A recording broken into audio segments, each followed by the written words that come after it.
What's going on, y'all? Thanks for checking in with Callie. Please like, subscribe if you haven't. Honestly, the Clippers just really look lifeless. I mean, there's really no excuse for a loss like that against Atlanta Hawks team without Trey Young. And I mean, the Clippers just look depleted to me. You got James Harden, Kawhi, and PG on the floor. There's no reason why you should have lost that game, first of all. And second of all, I mean, only two players on the Clippers were in double figures. It was a horrible loss. I mean, honestly, this one really actually might be the worst loss of the season for the Clippers. They just look lifeless. They just look like I don't know, like they hit a reset button or something like that to me. And I know Russell Westbrook isn't there, and I know Norman Powell wasn't there. But Norman Powell, like, damn, if he makes that much a difference for the Clippers, then hell, he might at least be the second best player on the team then. I mean, at least that, you know what I'm saying? Because it's like, Atlanta Hawks team that's led by DeJounte Murray that had 21 points, and I think somebody else had like 20 points. I'm not even sure he was off the bench or not. But either way, there's no way the Clippers should have lost a game like that. They were down like 67-90. Against a Trey Young-less team that is basically just limping to the finish line to try to just, somewhat make their season respectable as much as they can. And the Clippers are a team that's trying to win a championship. You have to beat the teams you're supposed to beat. You just have to do that. Like a Hawks team without their star player, you've got to beat them. And on top of that, you know what I'm saying? Like you're at home. You've either way, you've got to beat a team like that. And I just don't know where the Clippers' head is at.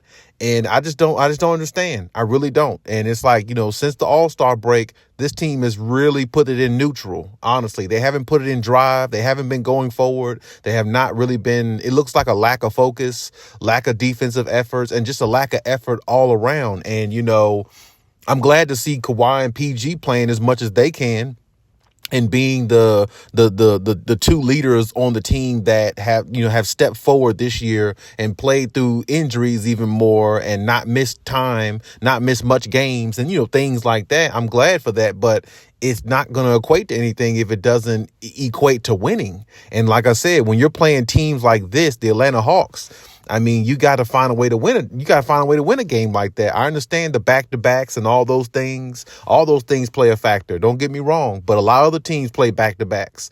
You know what I'm saying? I know the Clippers are a little bit older than some other teams. I get that too. But I mean, as bad as I hate to say it, the schedule is the schedule. I hate the fact that the Clippers had a horrible schedule and, those type of back-to-backs and the way they did the Clippers scheduling this year. I don't like it. I said at the beginning of the season, I didn't like it. But at the same time, you got to find ways to beat the teams that you're supposed to beat. And I can tell you, they beat the Atlanta Hawks about a month ago or so with Trey Young. And, Kawhi had like 38 points or something like that, but they beat him with Trey Young. So I figured they definitely would smash him, annihilate them without Trey Young, especially with, Kawhi and PG being on the floor, and they got James Harden back.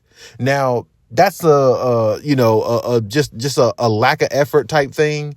And I mean, like I said, I know they didn't have, Norman Powell and things like that. But if Norman Powell makes that much of a difference against a team like the Atlanta Hawks without their superstar, the Clippers might be in trouble. They really might. I mean, and like I said, there's no way you can tell me that nobody else was in double figures on the Clippers except Kawhi and PG. Kawhi had 28 points. PG had 26 points, I believe. They were the only two players in double figures. How does that happen against a team like Atlanta?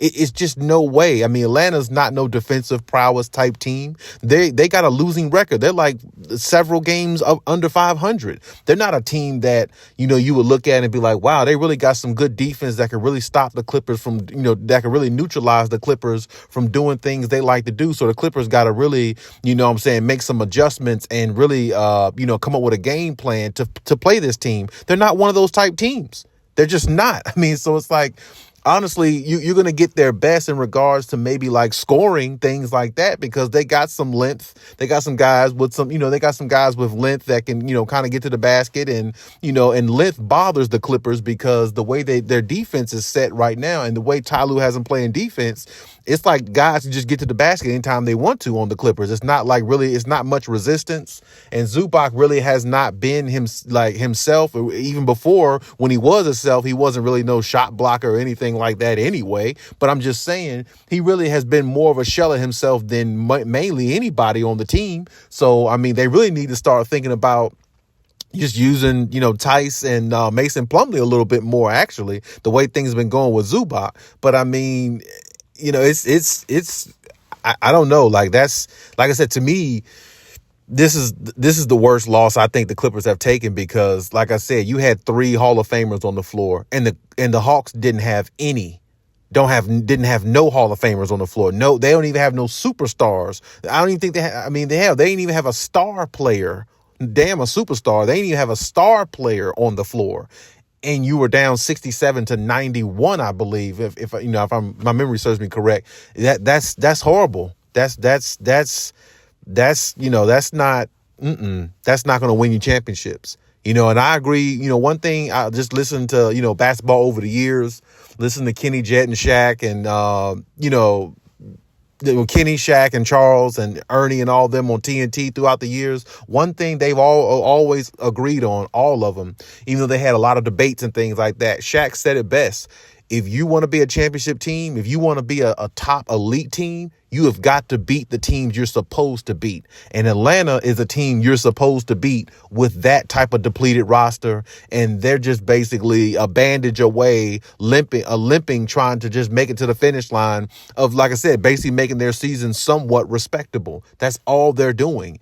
And a team like the Clippers, you need all the wins you can get, because you understand the seeding is still important. And, you still need to stay within contention, because, you don't want to fall into that 5th spot, if you don't have to. If you can find a way to climb up to that 3rd spot, maybe that might bode well for you matchup wise. You see what I'm saying? You want to be the best you can be, not just kind of like give up on the season, then try to, let's go in the playoffs, try to turn this switch on. That's not the mentality the Clippers need to have. They had that mentality the last few years, and where did it get them? It got them nowhere. So, I mean, it's like, if you're taking the regular season serious, like Ty Lue said, you got to find a way to beat teams you're supposed to beat. You got 3 Hall of Famers on the floor. You got to find a way to, get production out of all of them. Plus, the other guys got to be able to, back them up. And like I said, I'm just not sure. I'm not sure if Ty Lue is losing this locker room. I'm not sure. It's just crazy, because even though they're not 100% healthy, guys in and out the lineup, it still doesn't make up for effort. Effort is a big key when you're trying to win. It's not all about talent sometimes. Sometimes it's about the people who work harder than the other team. And obviously Atlanta worked harder last night and wanted it more than the Clippers did, because, I mean, they damn sure played like it. And, it's just one of those things. I mean, you can't overreact, because there's still part of the season, the latter part of the season left, but the Clippers just look really lifeless to me, and they got to find a way to, piece it together quickly.